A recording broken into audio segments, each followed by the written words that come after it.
The rain was merciless that night when Ava Morgan's world shattered on a dark country road, but it wasn't her broken-down car that would change everything.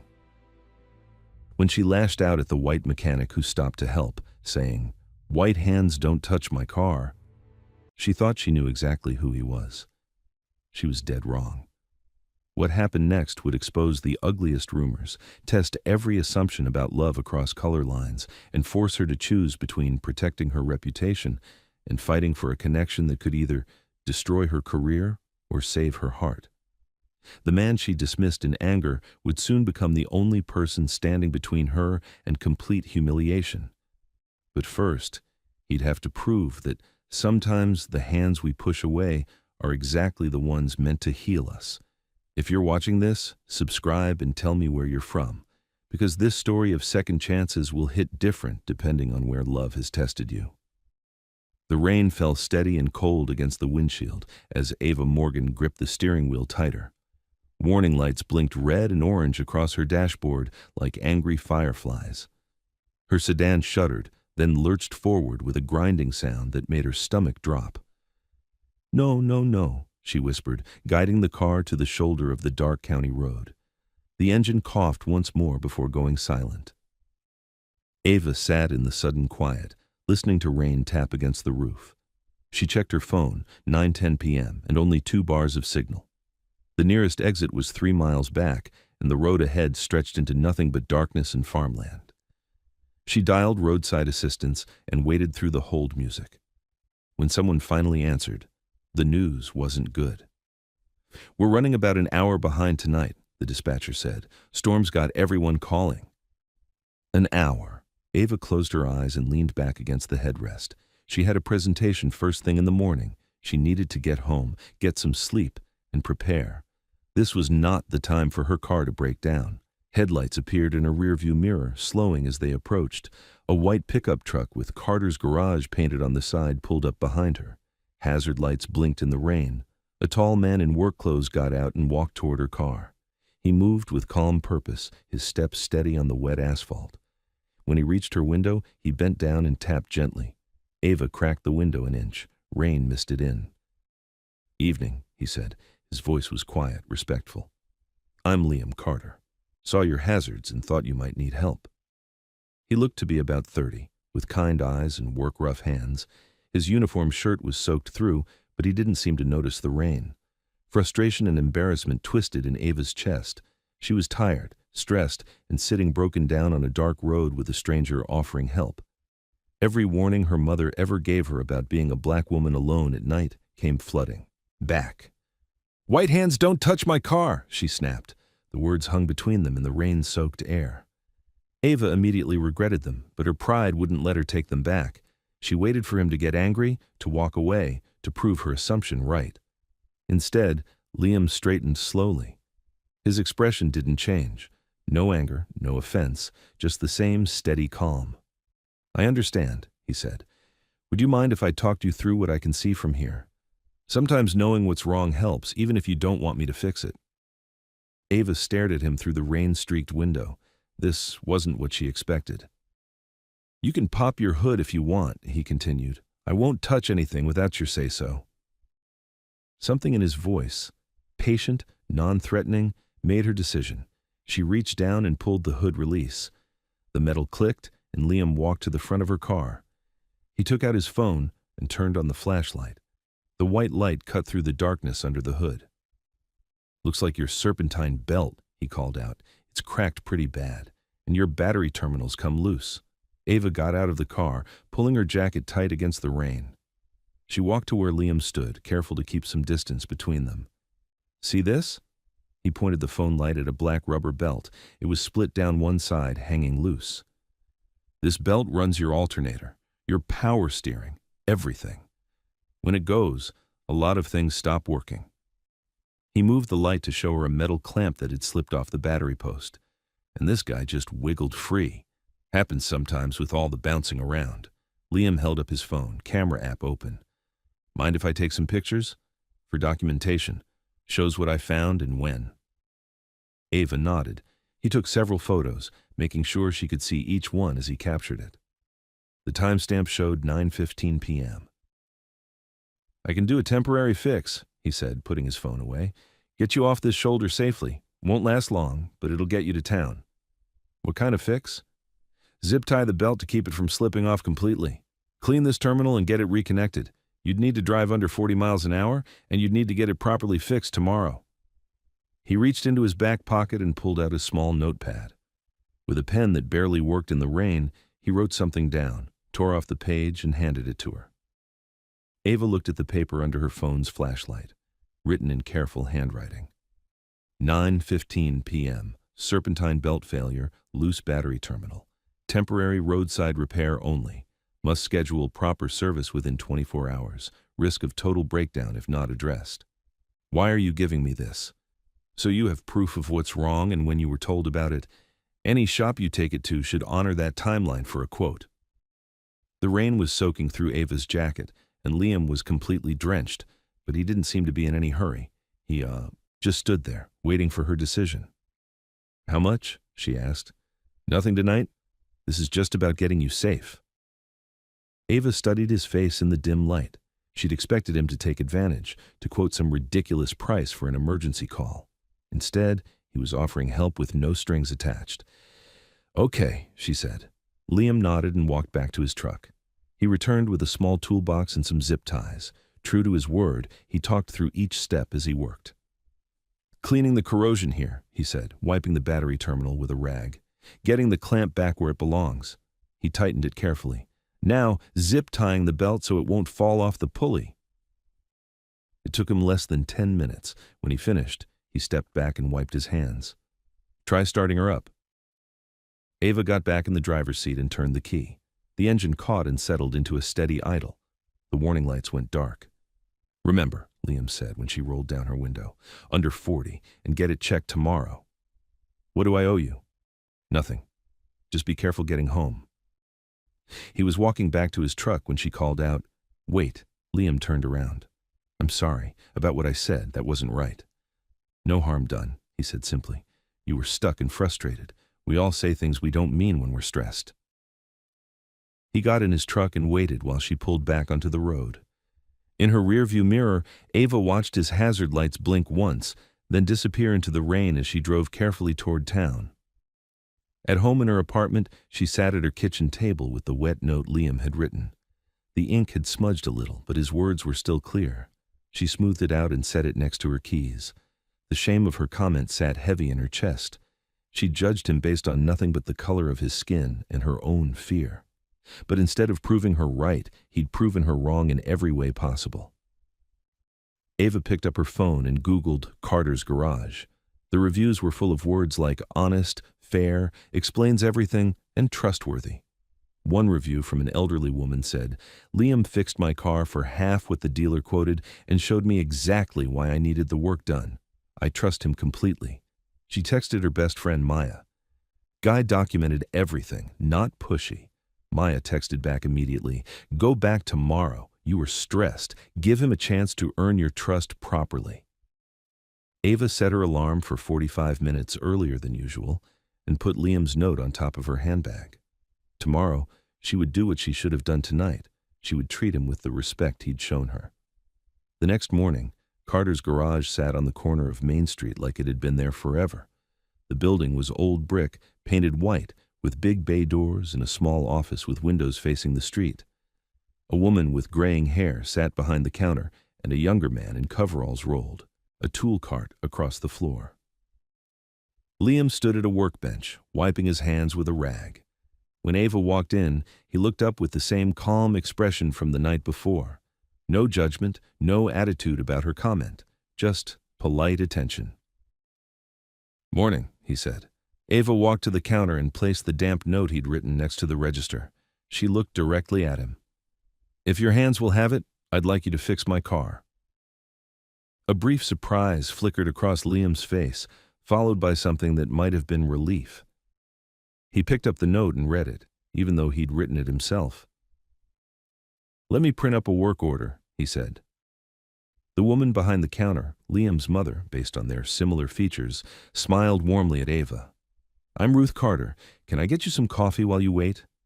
Thank you. That would be nice. Liam returned with a clipboard and a pen. I'll need to inspect everything to give you an accurate estimate. The belt's definitely shot, and I want to check the tensioner and make sure nothing else got damaged. Is that okay? What's your labor rate?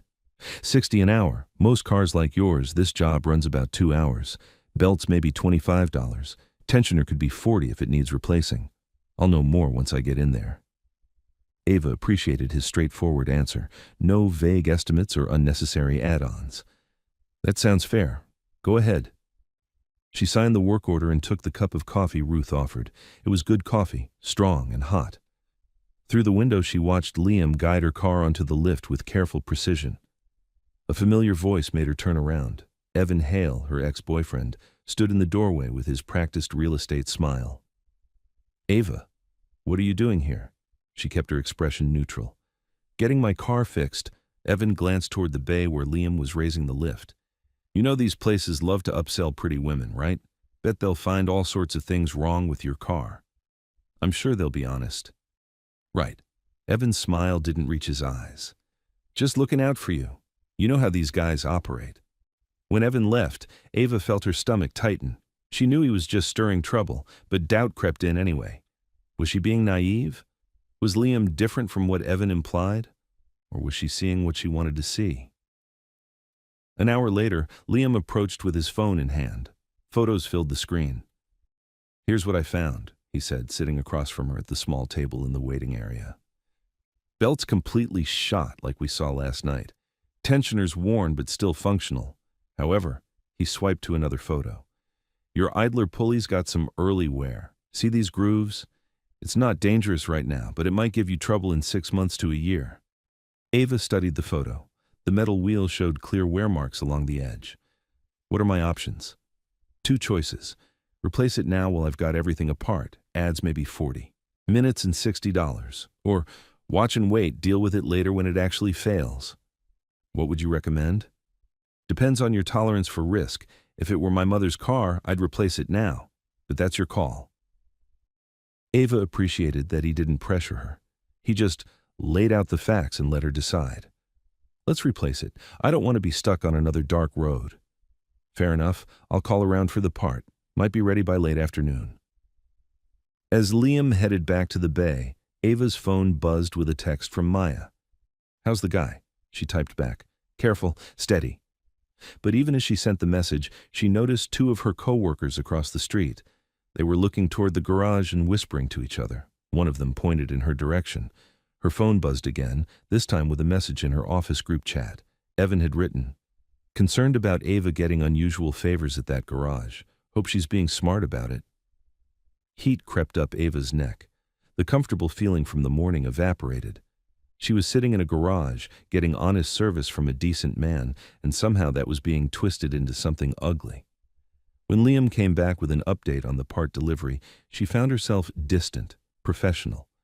The easy conversation from before felt forced now. We're on track for late afternoon, he said, noting her change in mood but not commenting on it. Ava nodded and stared at the work order in her hands. The words fair price blurred as the real conflict crystallized in her mind. She could protect her reputation and walk away from this connection before it started. Or she could trust the man who was earning that trust with every honest action. The question was, which mattered more? What other people thought or what she knew to be true? Outside, the morning sun broke through the clouds, but Ava felt like she was still stuck in last night's storm, trying to decide which way to turn. Ava returned to her office that afternoon, catching a rideshare while her car sat in Liam's bay. The morning rain had cleared, but the tension in her chest hadn't. She tried to focus on emails and quarterly reports, but her mind kept drifting back to the garage and the quiet competence she'd witnessed there. At 1:45, she stepped outside for fresh air and spotted 2 co-workers from accounting across the street. They were looking toward Carter's garage and talking in low voices. When they saw her, one nudged the other, and they both waved with overly bright smiles. Back at her desk, the whispers started. Saw your car at Carter's this morning, said Jennifer from HR, appearing at Ava's cubicle with a coffee cup and a curious expression. You and the foreman must be getting along well. It's a garage, Ava replied without looking up from her computer. I needed my car fixed. Of course. I just heard you were there for hours. Very thorough service. The implication hung in the air like smoke. Ava's fingers tightened on her mouse. Is there something work-related you need to discuss? Jennifer's smile faltered.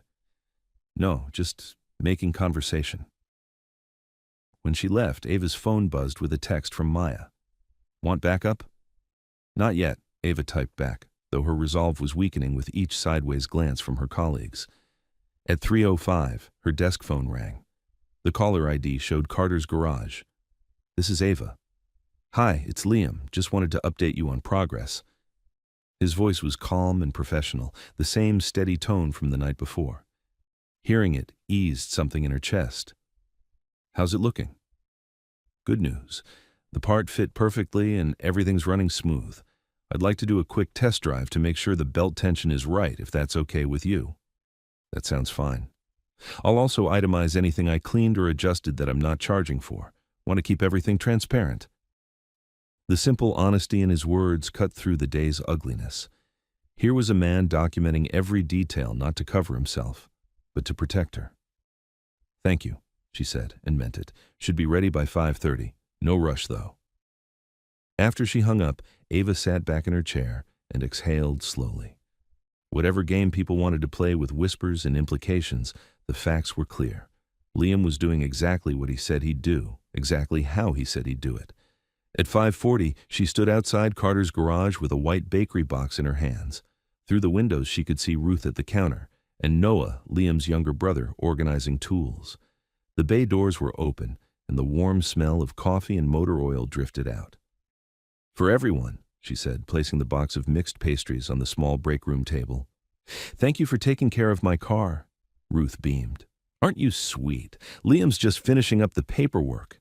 Noah looked up from the parts catalog he was reading and grinned. Nice. We don't usually get treats. He lowered his voice conspiratorially to the UPS driver who was waiting for a signature. Perks of having pretty clients, right? The delivery man chuckled.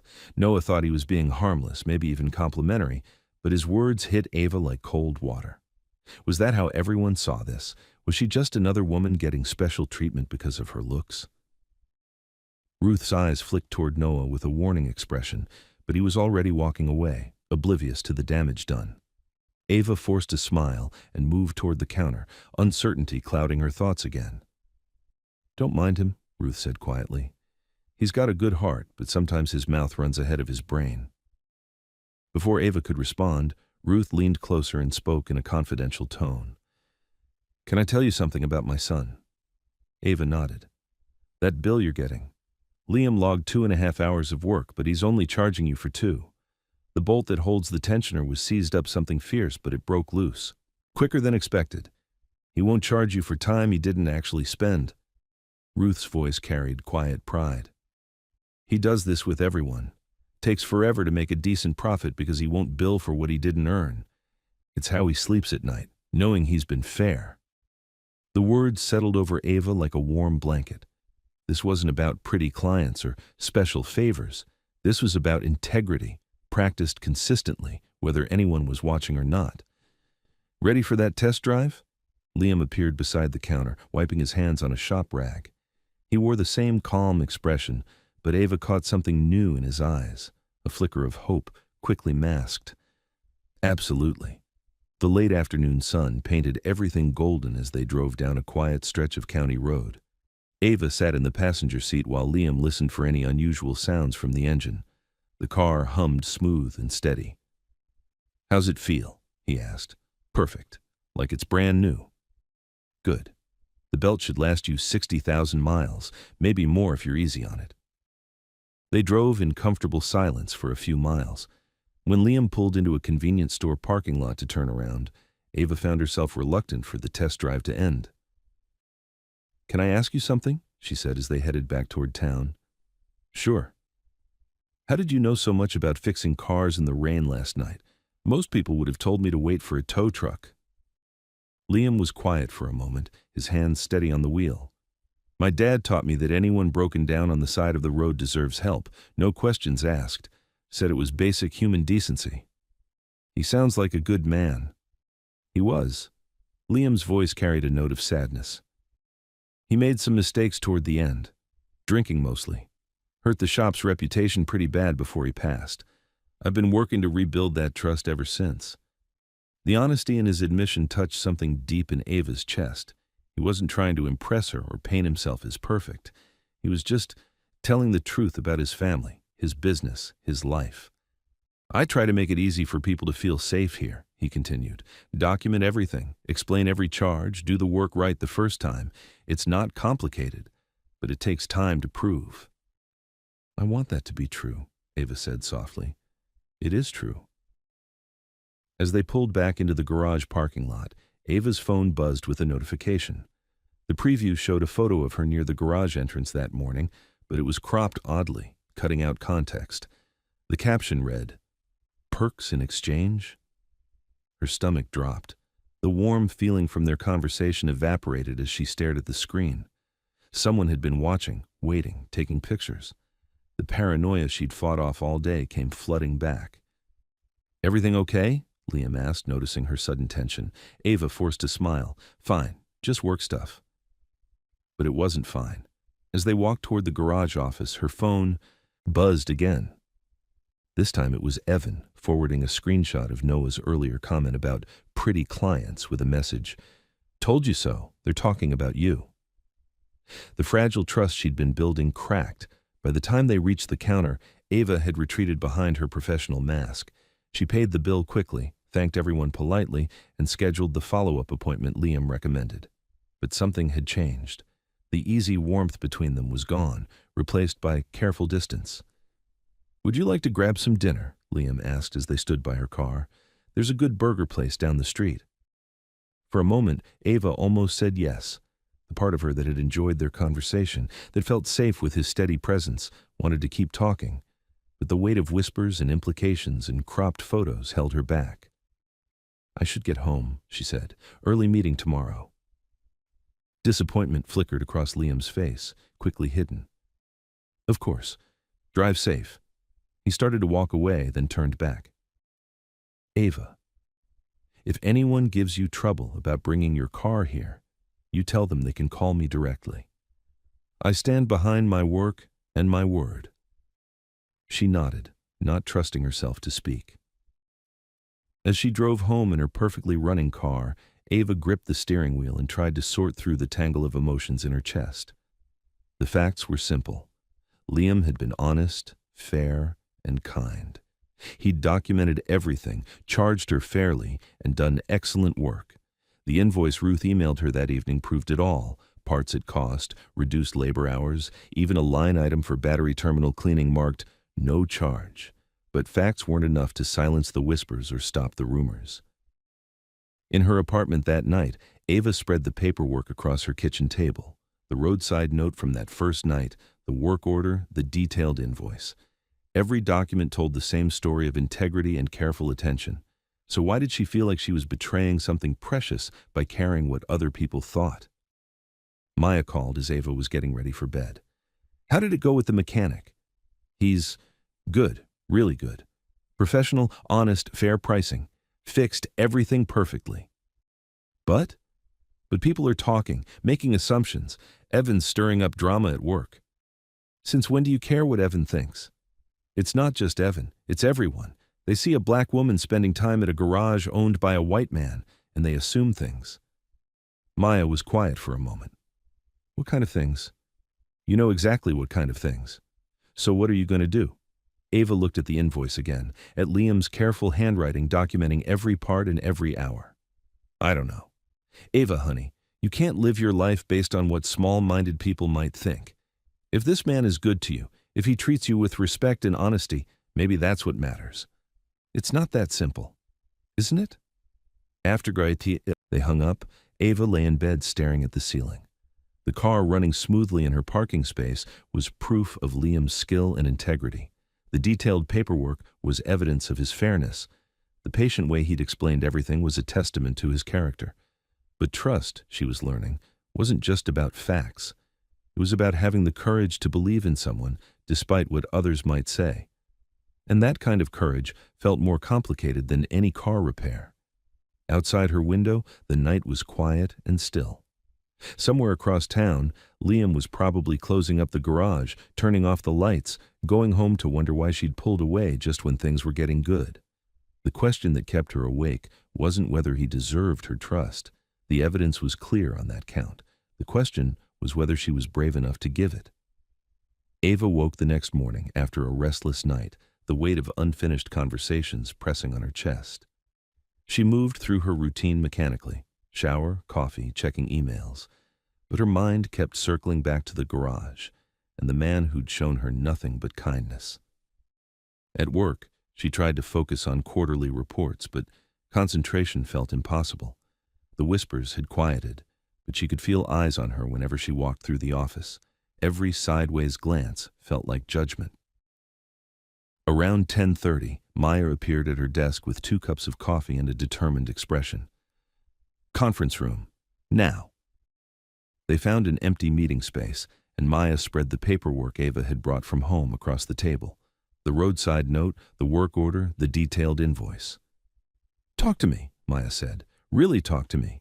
Ava told her everything: the roadside breakdown, her harsh comment, Liam's patient response, the fair estimate, the honest work, the detailed documentation. Noah's careless joke about pretty clients, the cropped photo that made innocent interactions look suspicious. Maya studied each document carefully, reading line items and timestamps. "This man charged you exactly what he said he would," she said finally. "Actually less, because he didn't bill for the full time. He documented everything. He explained every choice. He even gave you evidence to protect yourself." "I know all that. But you're still scared." Ava slumped in her chair. "What if people think I'm getting special treatment? What if they assume I'm trading favors for car repairs? What if you're overthinking this because you're terrified of what people might say about a black woman trusting a white man?" The blunt words hit their target. Ava felt tears threaten. Maybe. Maya reached across the table and took her hand. "Honey, I've watched you handle boardroom bullies and demanding clients without breaking a sweat. You've never let anyone else's opinions stop you from doing what's right. Don't start now. This feels different because it's personal, because you're starting to care about him." Ava couldn't deny it. Somewhere between the roadside rescue and yesterday's test drive, she'd begun to see Liam not just as a competent mechanic, but as a good man. The possibility of something more had taken root before she could stop it. "He asked me to dinner last night," she admitted. "And?" "I said no, made some excuse about work." Maya shook her head. "Girl, you're sabotaging yourself. This man has shown you nothing but respect and honesty. He's documented every interaction to protect you. He's charged you fairly and done excellent work. What more do you need?" Before Ava could answer, her phone buzzed. A text from Ruth at the garage. "Is Liam in today?" she'd typed. Ruth replied, "He's on a mobile call, helping Mrs. Webb. You can wait if you like." Ava stared at the message. Mrs. Webb was the elderly woman from the online reviews, the one who'd praised Liam's honesty and fair pricing. "I need to go," she said suddenly. "Where?" "To fix this, to apologize, to stop being afraid of what other people think and start trusting what I know to be true." Maya smiled. "Now you're talking sense." The drive to Carter's garage felt longer than usual, giving Ava too much time to rehearse what she wanted to say. Sorry seemed too small for the way she'd pulled back just when Liam was opening up, but it was a place to start. The garage was quieter than usual when she arrived. Ruth looked up from her paperwork with surprise and genuine warmth. "Well, hello there. Liam's out helping Mrs. Webb with her car. Hip surgery's made it hard for her to get around, so he goes to her." "What's wrong with her car?" "Oh, nothing mechanical. Her grandson was supposed to check her oil and tire pressure weekly, but he got busy with college. Liam's been stopping by every few days to make sure she's safe on the road." The image of Liam kneeling beside an elderly woman's car, checking fluid levels without being asked or paid, settled something in Ava's chest. This was who he was when no one was watching, someone who showed up for people who needed help. "Could I wait for him?" "Of course, honey. Can I get you some coffee?" Ava accepted the cup and sat by the window, watching the street and practicing apologies in her head. A tow truck passed by, then a delivery van. Normal small-town traffic on a normal Tuesday morning. At 9:05, the bay door rattled open. Liam backed a familiar sedan inside, Mrs. Webb's car, Ava realized, and stepped out with grease on his sleeve and a satisfied expression that faded to surprise when he saw her. Ava. Hi. They looked at each other across the quiet bay, the weight of yesterday's awkward goodbye hanging between them. Ruth found something urgent to do in the back office, giving them privacy. I owe you an apology, Ava said. Liam walked closer but kept some distance, respecting her space. You don't owe me anything. Yes, I do. I believed strangers over the man who earned my trust. I let rumors and whispers matter more than facts and actions. That wasn't right. He was quiet for a long moment, studying her face. People talk. It's what they do. You were protecting yourself. I was being a coward. You were being careful. There's a difference. His gentleness made the apology harder, not easier. Ava had prepared for defensiveness or hurt feelings, not this patient understanding. Would you like me to show you something? Liam asked. What? How to check your fluids and tire pressure, basic maintenance stuff. If you know what I know, no rumor can shake that knowledge. The offer was so practical, so perfectly Liam, that Ava almost smiled. You'd teach me? If you want to learn. Please. They walked to her car together, and Liam opened the hood with the same careful movements she'd watched yesterday. But this time, instead of working alone, he guided her hands to the dipstick, showed her how to read the oil level, explained the coolant reservoir and brake fluid levels. Oil should be between these marks, he said, his voice falling into the patient rhythm of a teacher. Dark brown or black means it needs changing. This clear stuff is coolant, keeps your engine from overheating, and this reservoir handles your brake fluid. Low levels here are dangerous. Ava repeated each step, asking questions, learning the language of maintenance and care. With each explanation, she felt more confident, more capable. This wasn't about special treatment or pretty client discounts. This was about knowledge, freely shared. Why are you doing this? She asked as they checked tire pressure. Because trust isn't just about believing someone's honest. It's about understanding enough to know honesty when you see it. As they worked, Noah approached with his face red and his usual easy confidence replaced by nervous determination. Ava, could I talk to you for a minute? She straightened up, tire gauge still in her hand. Okay. I wanted to apologize for what I said yesterday about pretty clients and perks. That was stupid and wrong, and I'm sorry. His apology sounded genuine, not just words to avoid trouble, but Ava had learned to look deeper. What exactly are you sorry for, Noah? For making it sound like Liam treats you different because of how you look, for giving people ammunition to talk trash about both of you, for being careless with words that could hurt people I care about. The specificity of his apology impressed her. This wasn't just, sorry if you were offended. This was accountability. I deleted the social media post that quoted me, he continued, and I told everyone who heard me say it that I was out of line. Words count, Ava said firmly. People are listening, even when you think they're not. Keep them clean.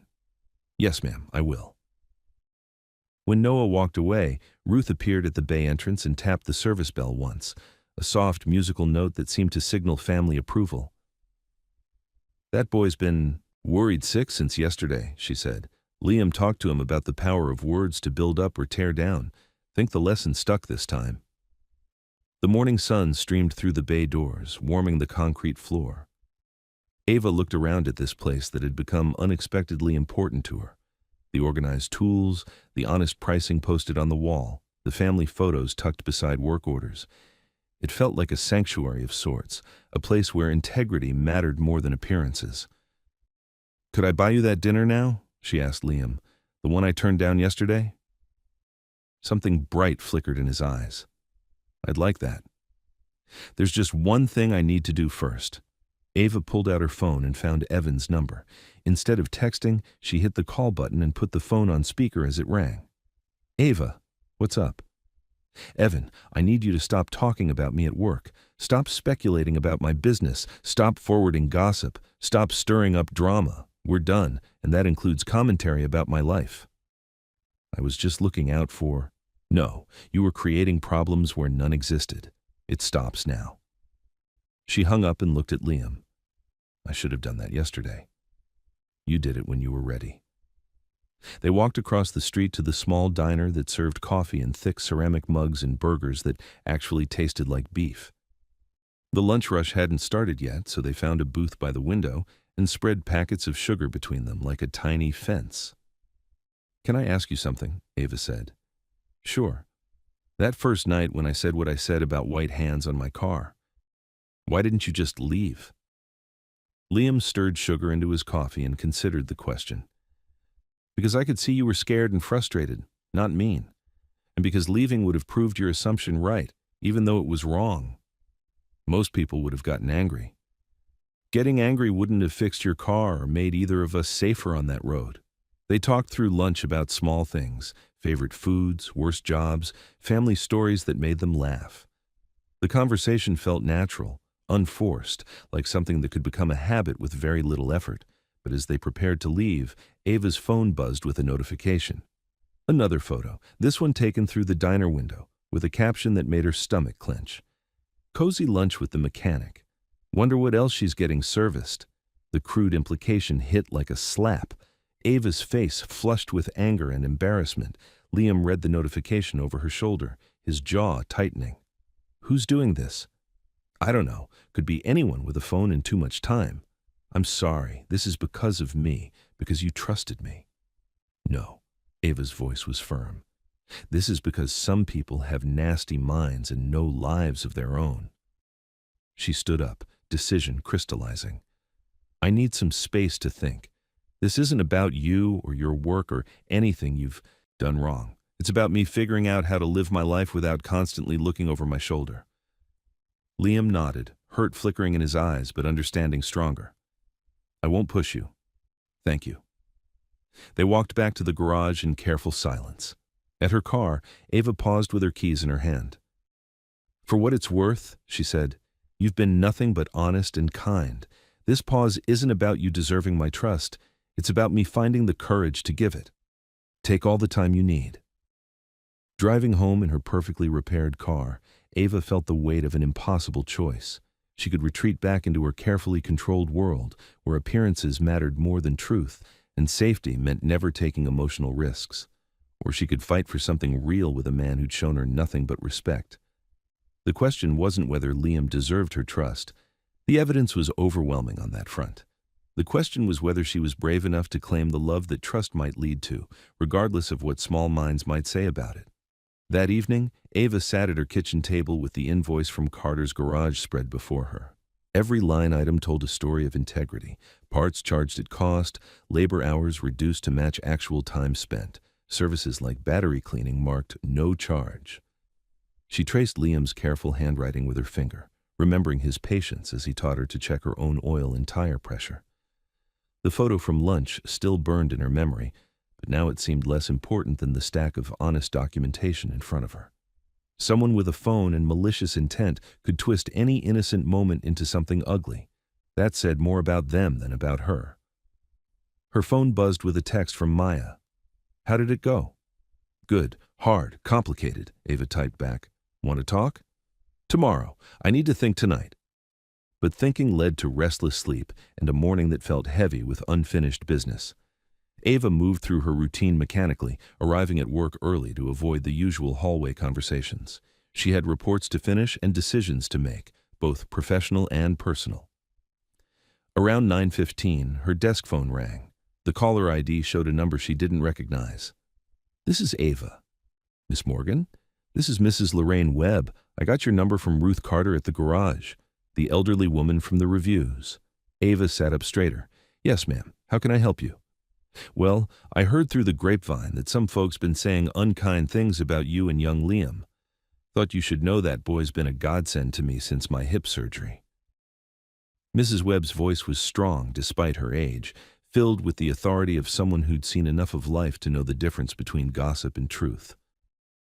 He comes by twice a week to check my car, won't take a penny for it, says his daddy taught him that neighbors look out for neighbors, no questions asked. Last month, when my grandson couldn't make it home to change my winter tires, Liam drove over on his lunch break and did it himself. That's very kind of him. Kind nothing. That's just who he is. I've watched that family rebuild their reputation one honest job at a time after Liam's father's troubles. Anyone saying that boy gives special treatment for the wrong reasons doesn't know what they're talking about. The conversation stayed with Ava through the morning. Here was an objective witness, someone with no stake in the drama, vouching for Liam's character based on months of consistent actions. At lunch, instead of eating at her desk, Ava drove to Carter's garage. She didn't have a plan, just a need to see the place again, to remember how it felt to be treated with straightforward respect. Ruth looked up from the counter with surprise and pleasure. Twice in 2 days, Liam's in the back bay with a transmission job, but I can get him. Actually, I wanted to talk to you first. Ruth poured 2 cups of coffee without being asked and gestured toward the small table in the waiting area. What's on your mind, honey? Your son, Liam. What's he like when he's not working? Ruth's face softened with maternal pride. Quieter than you'd expect for someone who talks to customers all day. Reads a lot, mysteries mostly, sometimes history. Helps coach Little League on weekends when he can. Makes terrible pancakes but keeps trying because his daddy's recipe was lost when the house flooded 3 years back. The personal details painted a picture of a man with depth beyond his professional competence. Does he date much?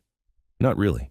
He's particular, says he's looking for someone who sees past the grease under his nails to who he really is, someone who values substance over surface. The description hit close to home. Mrs. Carter, can I ask you something honestly? Of course. All this drama about me coming here, does it hurt the business? Ruth was quiet for a moment, choosing her words carefully. Liam doesn't care about gossip when he knows he's doing right, but it does wear on him when good people get hurt by small minds. I don't want to cause problems for your family. Honey, the only problem I see is 2 good people letting fear keep them apart. Before Ava could respond, the sound of air tools stopped in the back bay. Footsteps approached, and Liam appeared in the doorway, surprise and hope warring on his face. Hi. Hi. Ruth found an urgent reason to check inventory in the back office, leaving them alone again. How are you? Liam asked. Confused, frustrated, tired of caring what people think. Ava set down her coffee cup with more force than necessary. I came to give you this. She placed her car keys in his palm, the metal warm from her hands. What's this for? I was wrong yesterday, wrong to pull away, wrong to let rumors matter more than reality, wrong to doubt what I knew to be true. Her voice grew stronger with each word. Your hands fixed my engine that first night in the rain. They've been honest and careful with everything since, and somewhere along the way, they fixed my heart too. Liam's fingers closed around the keys in her hand. Ava, I'm not finished. I spent my whole life being careful, protecting my reputation, making sure nobody could say I got ahead for the wrong reasons. But you know what? People are going to talk regardless. The question is whether I'm brave enough to live my truth instead of their assumptions. She took a breath and looked directly into his eyes. I trust you. Not just with my car, but with my heart. If that scares away the small-minded people, good riddance. The kiss happened slowly, deliberately, right there beside the service counter with the afternoon sun streaming through the windows. It tasted like possibility and tasted like home. When they broke apart, Ruth's voice drifted from the back office. About time, they laughed, foreheads touching, keys still clasped between their hands. So, Liam said, about that dinner. Tonight, your choice of restaurant, but I'm buying. I know a place. 1 week later, Ava sat in the passenger seat as Liam drove them through their Saturday errands, grocery store, coffee shop, the gas station where he showed her how to use the free air pump to check her tire pressure. It had become their routine, this easy partnership of small tasks and comfortable conversation. Mrs. Webb waved from the sidewalk outside the pharmacy, and Liam pulled over to check on her. She climbed carefully into the back seat and directed them to her house, chattering about her grandson's latest college adventures and her neighbor's new puppy. You two make a nice pair, she said as they helped her with her groceries. Reminds me of my late husband and me. Different backgrounds, but the same values where it counted. The gossip had died down at work. replaced by newer drama and fresher speculation. Evan had moved on to spreading rumors about someone else's personal life. The coworkers who'd whispered about garage visits now found other topics for their coffee break conversations. As evening approached, Liam suggested a drive through the countryside. They took the same route as that first test drive, windows down, the engine humming with perfect contentment. "Can I tell you something?" Ava said, her hand resting comfortably on his arm. "Always. That night when my car broke down, when I said what I said about white hands on my car, I was wrong, but I was also scared. Scared of being vulnerable, scared of depending on someone I didn't know, scared of all the ways trust can go wrong. And now? Now I know that trust isn't about guarantees. It's about choosing to believe in someone's character, even when you can't control the outcome." Liam covered her hand with his. "I was scared too that night. Scared you'd think I was just another guy looking to take advantage. Scared I'd say the wrong thing and make your bad night worse. You made it better. You made everything better." They drove in comfortable silence as the sun set behind them, painting the sky in shades of gold and rose. The same county road where they'd met in rain and breakdown was now the path of their evening peace. "There's something else," Ava said. "I've been thinking about what you said that first night, about documenting things for protection. I want to document this. This? Us. This feeling. The way you make me feel safe and valued and seen for who I really am." She turned to face him fully. "I love you, Liam Carter, and I want that on the record." He pulled over at the same convenience store where they'd turned around during the test drive, but this time he put the car in park and turned to face her. "I love you too, Ava Morgan. Have since that second morning when you walked into the garage and gave me a chance to earn what I'd lost the night before." "Your hands," she said, lifting his palm to her cheek. "They were always meant to touch my car, and my life, and everything else I want to share with you." The kiss was deeper this time, full of promises and certainty. When they broke apart, Ava noticed the gas station attendant watching through the window with a gentle smile. Let them look, she thought. Let them see what real love looked like when fear stepped aside and trust took its place. Driving home in the gathering dusk, Ava felt the completeness of their story. It had started with breakdown and suspicion, moved through doubt and rumors, and arrived at this place of steady certainty. The engine hummed beneath them, a testament to skilled hands and honest work. But more than that, it was the soundtrack to a love built on the strongest foundation possible, trust earned and freely given. As they pulled into her apartment complex, Liam reached for her hand. "So what now?" "Now we keep building. One honest day at a time, one small act of trust after another. And if people want to talk, we'll give them something worth talking about." "Such as?" Ava smiled, thinking of all the ordinary moments that stretched ahead. More Saturday errands, more test drives, more evenings when work-rough hands would hold hers with infinite gentleness. Such as a love that started in the rain and grew strong enough to weather any storm. The engine ticked quietly as it cooled, and somewhere in that sound was the rhythm of their future, steady, reliable, and built to last.